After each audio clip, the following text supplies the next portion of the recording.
Today's episode, we're going to have a chat about how to get more sales. And I know the sales conversation or that situation can be uncomfortable for many people, and what to say when you get to the pointy end or when you get to that end of the sale where people are really interested and want to buy and you just don't know what to say. We're going to talk about that today just to give you some tips and hints on what it is you should say and shouldn't say, and this will make sure you get more sales, more appointments, whatever it is you're trying to do. So let's start off with appointment setting as an example, because I think this is one that a lot of people struggle with. And what can happen is you can be on the telephone, you can be talking to somebody, and then you'll say something like, "Would you like to meet with me?"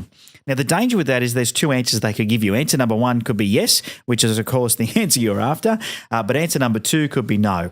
And that's not what you want. You want people to say yes to you. So what I suggest you do, instead of saying a direct question where it's got to be answered whether yes or no, is to use an either or question. Now, what I mean by that is give them two alternates rather than a yes/no. So rather than saying, "Would you like to meet with me?" Have a listen to what's been talked about during the phone call, and make sure that you are truly listening. You've probably heard of that saying before, that you've got two ears and one mouth, and you should use them proportionally when it comes to sales calls of any kind, whether it's for appointment booking or if you're trying to sell something in a meeting. And so you should have been listening. And so what I'd prefer to do, rather than say to somebody, "Would you like to meet with me?" I'd rather say something like this: "Based on what you've told me, you said you're not happy with X, you'd prefer Y, and X, Y, Z." So you basically read back what it is they've said to you, and they'll say, "Yep, that's right." You say, "Based on what you've told me, I think it would be a great benefit for us to get together and have a chat about whether or not what I do could help you, or my company could help you," whatever it might be you do. And then you say, "I have some time available on Wednesday or Thursday next week. What day would suit you better?"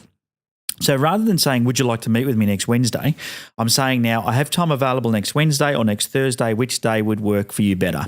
Or which day would fit with you better? Or which day would suit you?" And you're giving them an option, so alternates, rather than a yes/no question. Now, what's happening here is that if you say to somebody, "Would you like to meet with me?" it's quite easy for them to say no. Now, I wanted, first of all, the caveat is that you never say a yes/no question unless you know the answer. That's the only time you want to ask a yes/no question. So, for example, if I said to you, "Would you like $1 million?" well, the answer is going to be yes. Now, I don't have $1 million. Don't get excited. But, if I said, "Do you want more money, or do you want more time? Do you want your life to be easier? Would you like to work less hours?" All of those, I know what the answer is going to be.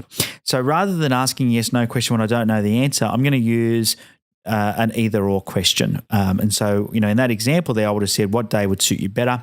Now, when it comes to either/ors, you can use a myriad of different options for your either/or, so these alternate questions. And so it could be something like, "I'm available next Wednesday. Would morning or afternoon suit you better? I'm available next Wednesday. Should I come to your office, or would you like to come to mine?" It could be, "We have 3 of those in stock. Would you like blue or red?" So I can use a colour. "Would you like that delivered on Wednesday or Saturday? Would you like to pay for that by cash or with credit card?" So I can use all these different either/or questions to help get them to a point where they're going to make a better decision. And if you do get to the end of a sales meeting or a sales call of some sort and you're struggling with what to say, the either/or question is a really classic way to be able to help someone make a decision. Now, it doesn't mean you won't get people saying not interested, can't meet with you. You're still going to get those, but it's less likely to happen, because if you say to somebody, for example, "Would you like to meet with me next Wednesday to talk about what it is I do?" and they say no, well, that's it. Case closed, pretty much finished, hard to go from there, hard to recover.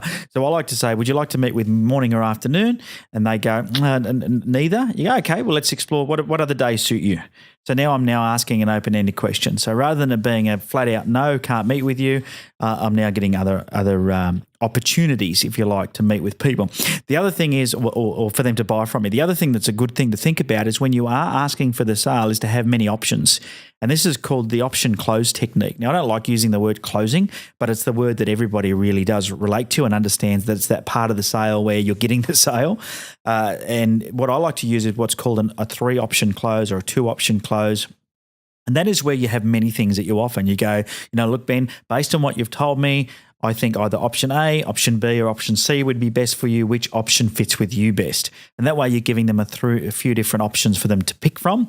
If they say none of them, then you still haven't asked for the sale. You haven't got to know.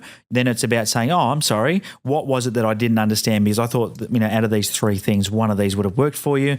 What did I miss? Maybe we can start the process again, ask more open-ended questions, get into more detail with them. So there you go. There's a tip for you.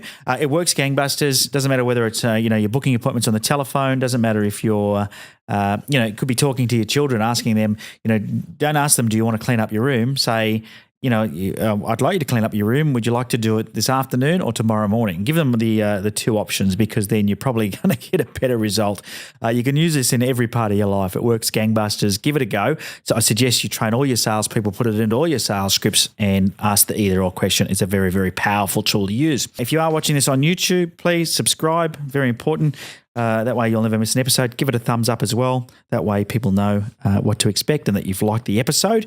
Feel free to share it around. I'd love for you to do that. Most importantly, though, no matter how you're listening to this podcast or watching this podcast, go to dbtpodcast.com and subscribe to the tribe. Join the Daily Business Tips tribe, and you'll never, ever miss an episode or a special offer, because that's where we make all that happen. Now, like all of my episodes today, we are going to finish on a quote. And today's quote is by a fellow called Milton Berle. And he says, if opportunity doesn't knock, build a door. Love it, Milton. Until tomorrow, have a profitable day.